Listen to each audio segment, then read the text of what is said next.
I'm going to do a review of the Analogue Super NT. Here's the box it comes in.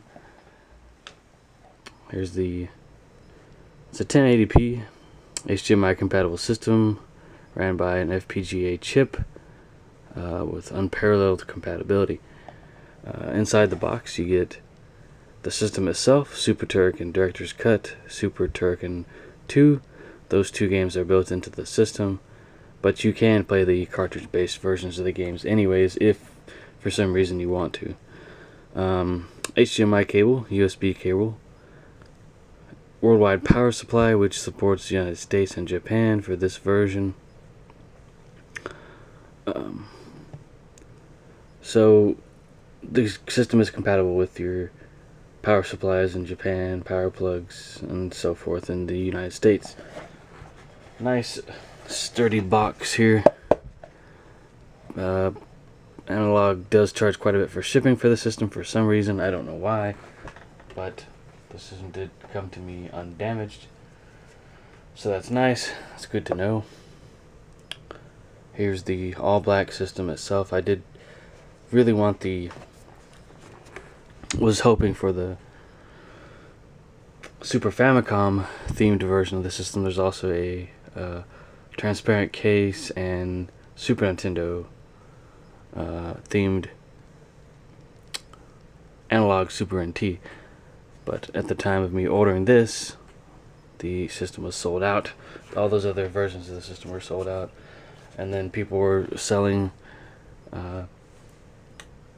their copies of the system on eBay for double and sometimes triple the original price, and that's where I actually checked first.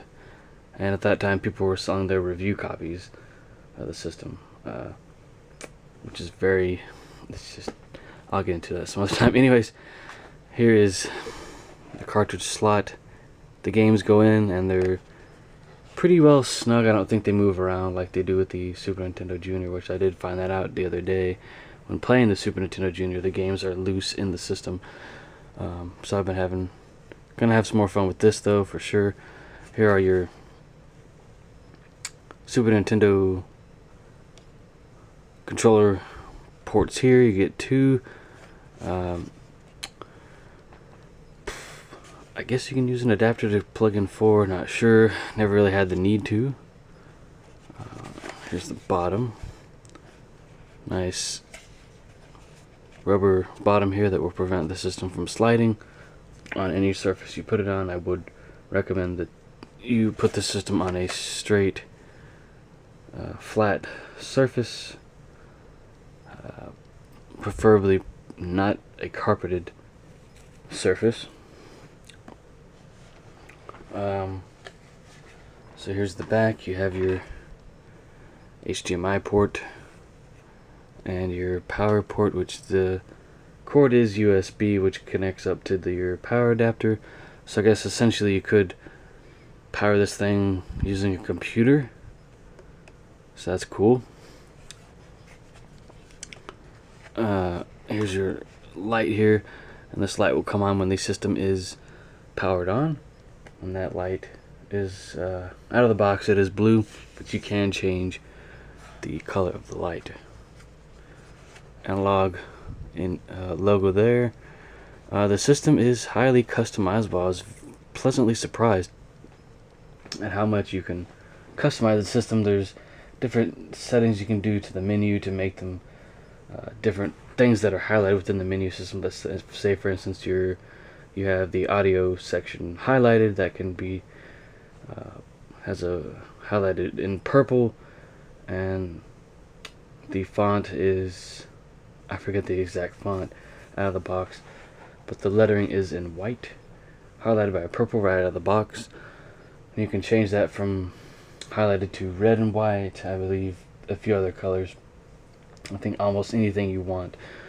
You can adjust the video settings to cater to the type of television you have, whether it be 1080p or 720p. You can adjust the height and width of the picture, dial that in exactly as you need it, and there are suggestions on what to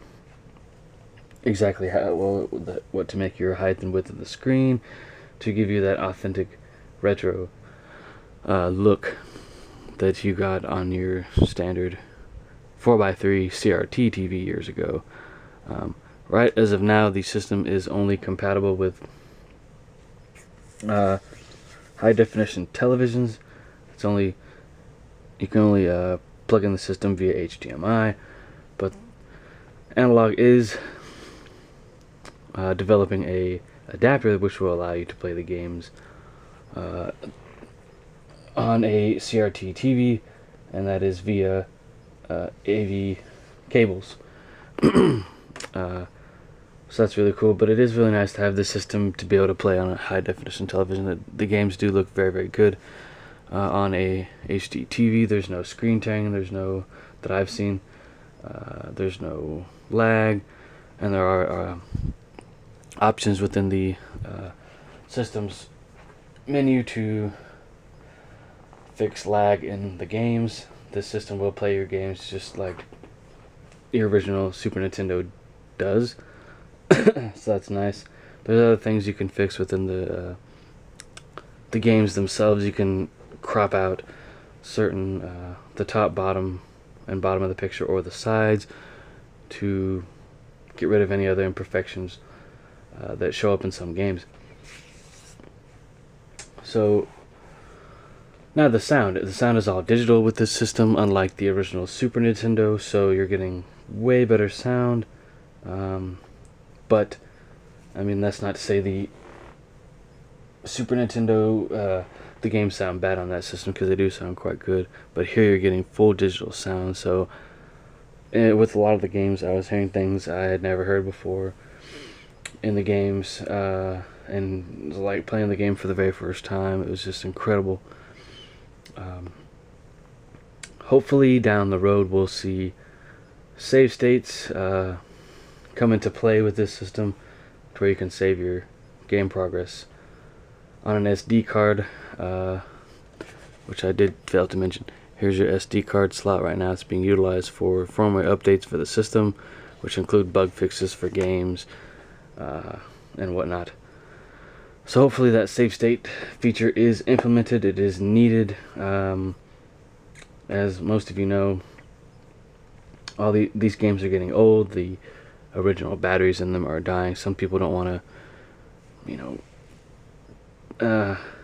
don't have the skills needed to put in a new battery and do that successfully without ruining the game. I don't really have those kind of skills. I guess I could learn how to do it, to solder in a new battery. Unfortunately, when you do that, you do lose your saves, and there's plenty of ways to back them up. You can back them up with a computer, along with a piece of hardware that you can plug the game into and pull the save off of it along with the ROM. And you could do it with the Retron 5, which I have with a lot of my Super Nintendo games. Just made save states for the ones that don't save, and made backups of the saves for games that originally have saves.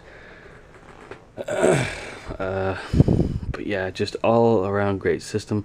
Now the sound, I believe, is in, for a lot of the games, it is in stereo. I don't think they have a surround sound option enabled on this particular system, but a few games back in the day were 5.1 surround sound for Super Nintendo games, so that's really neat.